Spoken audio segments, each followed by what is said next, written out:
పరిస్థితి ప్రజల అభిప్రాయాలు ఎలా ఉన్నాయి? ప్రజల అభిప్రాయం వస్తే 100% లోకేష్ గారు కన్ఫాము. రాష్ట్ర ప్రభుత్వం తెలుగుదేశం కన్ఫామ్. ఎందుకని జనసేన తెలుగుదేశం కాంబినేషన్. ఎందుకని కారణం ఏంటంటారు? అంటే జగన్మోహన్ రెడ్డి గారిది ఫస్ట్ వస్తమే అలివింకా అనే అబద్ధాలు చెప్పారండి. దాంట్లో ఏ ఒక్కటి కూడా నిరూపించుకోలేకపోయాడు, చేయలేకపోయాడు. దానికి నిదర్శనం ఇవాళ సిపిఎస్ వద్దన్నాడు వారం రోజులు, వారం పోయి 5 నెలలు అయింది, 5 సంవత్సరాలు అయింది. అదేవిధంగా 3,000 రూపాయలు పింఛన్ అన్నాడు. 3,000 రూపాయలు పింఛన్ అన్నాడు. 3,000 రూపాయలు పింఛన్ 3,000 చేస్తానికి 2,000 దాన్ని ఆయనకి 5 సంవత్సరాలు అంటే దాదాపు 60 నెలలు పట్టింది. అంటే ఒక పింఛన్ 1,000 రూపాయలు పెంచడానికే 60 నెలలు పడితే నీ భవిష్యత్తులో నువ్వు ఏం అభివృద్ధి చేస్తావు, నువ్వు చేసే అభివృద్ధి ఏందనేది జనం అంతా కూడా విశ్వసిస్తున్నారండి. వాళ్ళు ఖచ్చితంగా వాళ్ళు ఆయన నమ్మే పరిస్థితి కానీ చేసే పరిస్థితి కానీ ఏం మాత్రం కూడా లేదని చెప్పి జనం అంతా అనుకుంటున్నారు. ఒక నిమిషం ఆపం, ఒక నిమిషమే ఏంటి ఆ పరిస్థితులు ఉన్నాయండి. ఖచ్చితంగా వీళ్ళని సాగనంపుతానికి జనం అంతా సిద్ధంగా ఉన్నారు. దానికి నిదర్శనే వాళ్ళ ఆళ్ళ రామకృష్ణారెడ్డి గారు ఇక్కడి నుంచి పారిపోయే పరిస్థితి. ఎందుకంటే ఆళ్ళ రామకృష్ణారెడ్డి గారు చాలా మాటలు చెప్పారండి. రాజధాని ఆపుకుంటాను, ఇక్కడే తలదన్య రాజధాని కడతాను, మా అన్నకి చెప్పుకుంటాను, మా బాబాయికి చెప్పుకుంటానని చెప్పి ఇష్టం వచ్చింది చెప్పిన ఈ ఆళ్ళ రామకృష్ణారెడ్డి వాళ్ళ ఆయన సీటుకే దిక్కు లేకుండా పోయింది. దీనికి ప్రధానమైన కారణం జగన్మోహన్ రెడ్డి గారు అయితే ఖచ్చితంగా కార్యకర్తలను ఎలాగ వదిలేశాడో ఈ ఆళ్ళ రామకృష్ణారెడ్డి గారు కూడా గెలిచిన దాకా ఉండి గెలిచినాక కార్యకర్తల మొత్తానికి గాలికి వదిలేసిన నాయకుడు ఎవడన్నా ఉన్నాడంటే అది ఆళ్ళ రామకృష్ణారెడ్డి అండి. అందుకని కార్యకర్తల్ని ఆళ్ళ రామకృష్ణారెడ్డి వదిలేశాడు కాబట్టి ఆళ్ళ రామకృష్ణారెడ్డిని జగన్మోహన్ రెడ్డి గారు తరిమి కొట్టాడండి. దానికి నిదర్శనం వాళ్ళు వెళ్ళి కాంగ్రెస్ పార్టీలో దూరాడండి. అంటే ఇప్పుడు అసలు జగన్కి తెలిసిందంటారా ఓడిపోతారు ఇక్కడ లోకేష్ దెబ్బకి ఎవరైనా అనేది తెలిసే పంపించాడంటారా అతన్ని వాళ్ళని? పంపిస్తాం కదండి, ఎక్కడ దాకా ఎందుకు, జస్ట్ ఒక 3 నెలలు ఎలక్షన్ వచ్చిందండి. ఎలక్షన్స్ వచ్చిన తర్వాత ఇవాళ రాజశేఖర రెడ్డి గారు బొమ్మ పెట్టుకుంటున్నారు కదా జగన్మోహన్ రెడ్డి గారు. రేపు పొద్దున్న షర్మిలా గారు అంటారు రాజశేఖర రెడ్డి బొమ్మ పెట్టుకుంటానికి వీలు లేదు నువ్వు అనిద్ది. కాంగ్రెస్ బొమ్మ? అవును, ఆయన బతుకున్నంత కదా కాంగ్రెస్ ఉన్నాడు, ఆయనకు వైసీపీ తెలియదు కదా. వైసీపీ అతనికి ఎందుకు అంత కడతారు మా నాన్నకి అని చెప్పే పరిస్థితికి వాళ్ళు వస్తారు. జగన్మోహన్ రెడ్డి గారు ఫస్ట్ రాజశేఖర రెడ్డి గారిని వదిలేసుకోవాలి, ఆ తర్వాత పార్టీని వదిలేసుకొని పార్టీ మొత్తం కూడా ఏ రకంగా గాలిలో వచ్చిందో గాలిలో పోయే పరిస్థితి ఏర్పడిద్ది.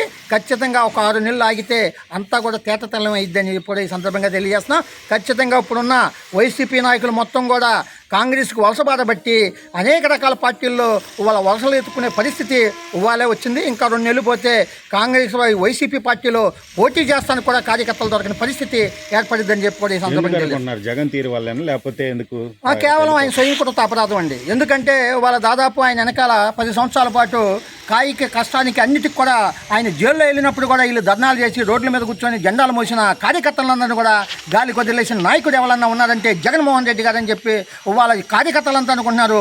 ఇవాళ ఇటువంటి జగన్మోహన్ రెడ్డి కోసం నేను జెండా పట్టుకోవాలనే పరిస్థితికి కార్యకర్తలు దిగారు. దానికి నిదర్శనం ఇవాళ పార్టీలో జెండా పట్టుకునే వాళ్ళు లేరు. ఇవాళ డోక్రా మహిళల్ని అదేవిధంగా సంక్షేమ కార్యక్రమాలు ఇచ్చాను, మీరు రావాలి, రాకపోతే మీ సంక్షేమ కార్యక్రమాలు పీకేస్తానని చెప్పి బతిమలాడుకుని తీసుకెళ్లే పరిస్థితి జగన్మోహన్ రెడ్డి గారు వచ్చారండి.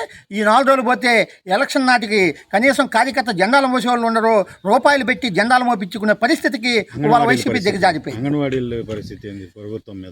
అంగన్వాడీలకి ఆయన అసలు వాళ్ళు అడిగిందే లేదండి. ఆ రోజు చంద్రబాబు నాయుడు గారు ఇస్తానన్నారు, చంద్రబాబు నాయుడు గారు ఓటేస్తానికి సిద్ధంగా ఉన్నారు. అటువంటి చంద్రబాబు నాయుడుకి ఓటేస్తారని చెప్పి ఒకే ఒక మాయ మాటలు చెప్పి వాళ్ళందరినీ ఆయన ఏపు తిప్పుకోవాలని తెలంగాణ కంటే ఒక 1000 రూపాయలు అదనంగా ఇస్తాను, మీకు 10,000, 12,000, 13,000 రూపాయలు ఇస్తానని నోటికి అలింకాని మాటలు అబద్ధాలని చెప్పి వాళ్ళ డబ్బులు అడుగుతుంటే మా జీతాలు పెంచమని మాకు పిఎఫ్లు ఇవ్వమంటే వాళ్ళ కనీసం మాట్లాడే పరిస్థితి లేదు. వాళ్ళని యస్మా ప్రయత్నం చేసి వాళ్ళని తీసేసే పరిస్థితికి వాళ్ళ రాష్ట్ర ప్రభుత్వం వచ్చిందంటే ఈయన సొంత డబ్బులు ఇస్తున్నారా అని చెప్పి కూడా వాళ్ళు ప్రశ్నించే పరిస్థితి. వాళ్ళ ఈ అన్ని రకాలుగా కూడా వీళ్ళందరినీ కూడా నాశనం చేసిన పార్టీ ఏదన్నా ఉందంటే వైసీపీ పార్టీ అని చెప్పి జనం అంతా చెప్పుకున్నారండి. ఖచ్చితంగా ఆయన వైనాట్ 175 అన్నాడు కదా, అదే మాట వాళ్ళ తెలుగుదేశం వైనాట్ 175. ఎందుకంటే వాళ్ళ పులివెందుల్లో కూడా నువ్వు కనీసం పరదాలు కట్టుకొని వాళ్ళ దాంకొని వెళ్ళే పరిస్థితి. అంటే పులివెందుల్లో కూడా నువ్వు దాంకొని వెళ్తే నువ్వు ప్రచారం ఎప్పుడు చేస్తావు, జనాలను ఓటు ఎవడు అడుగుతావు, ఓటు ఎవడేస్తాడని చెప్పి కూడా వాళ్ళ జనం అంతా రాష్ట్రం అంతా చెప్పుకుంటున్నది. ఖచ్చితంగా అది ఎదురైద్దని చెప్పి కూడా ఈ సందర్భంగా తెలియజేస్తున్నాం. ఈ మంగళగిరి ఈసారి ఎంత మెజార్టీ రాబోతుంది, ఏంటి పరిస్థితి? కానీ విని ఎదగని మెజార్టీ వచ్చిందండి. ఎందుకంటే వాళ్ళ మంగళగిరిలో లోకేష్ గారికి ఎదురొచ్చి ఢీ కొట్టే వాళ్ళే లేదండి. వాళ్ళు ఎందుకని అంటున్నామంటే వాళ్ళ రాష్ట్రంలో అధికారం లేదు.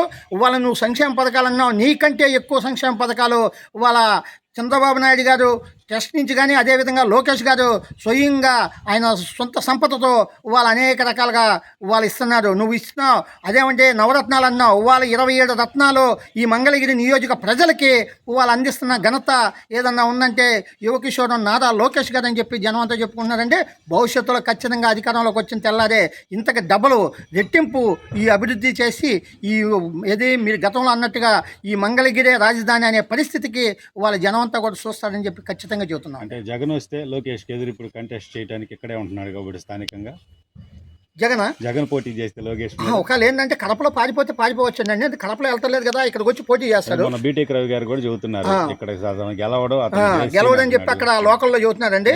ఒకవేళ మంగళగిరిలో పాపం నాకు తెలిసి రాడు, ఎందుకంటే అంత సాహసం చేయడు. సాహసం చేయడు. వాళ్ళ లోకేష్ మీద గారి పోటీ చేస్తామంటే సాహసమేనండి. ఎందుకని అన్నామంటే యువగలం పేరుతో రాష్ట్రాన్ని మొత్తాన్ని కూడా ఒక స్థాయికి ఒక పొజిషన్కి తీసుకొచ్చిన నాయకుడు ఎవరన్నా ఉన్నారంటే లోకేష్ గారండి. అటువంటి లోకేష్ గారి మీద పోటీ చేస్తామంటే సాహసం అనే అనుకోవాలండి. ఓడిపోయేప్పుడు సాహసమే అయ్యిద్ది, చేస్తే చేయొచ్చు. వెల్కమ్ అంటున్నాం కదా ఎనీ టైం. ఎందుకంటే ఇవాళ నువ్వు 9 రత్నాలే అంటున్నావు, మేము 27 రత్నాలు ఇచ్చాం మంగళగిరి కాన్స్టిట్యున్సీలో. నువ్వు అన్నదానం క్యాంటీన్ తీసేసావు, అన్నదానం క్యాంటీన్ పెట్టాం. మహిళలకు ఉపాధి కోసం మిషన్ కొట్లు పెట్టాం, మిషన్ నేర్పిస్తున్నాం. వాళ్ళకి ఉపాధి కోసం కుట్టు మిషన్ల ద్వారా వేరే పర్పస్లో ఉద్యోగాలు కూడా ఇస్తున్నాం. అదేవిధంగా వాళ్ళకి బ్యూటీ పార్లర్స్ కోర్సులు నేర్పిస్తున్నాం, వాళ్ళకి కిట్లు ఇస్తున్నాం.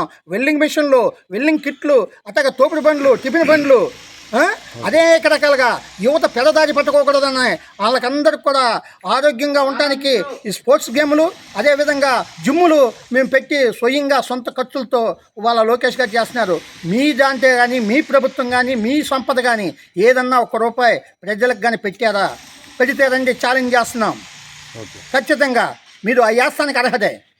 మీరు రూపాయి కూడా పెట్టకోకుండా అడ్డగోలుగా రాష్ట్రంలో సంపదనంతా కూడా గలాటా చేసి పాడు చేసిన మీరు వాళ్ళ ఏ ముఖం పెట్టుకొని వాళ్ళ ఓటు అడుగుతారని కూడా ఈ సందర్భంగా అడుగు చేస్తున్నాం.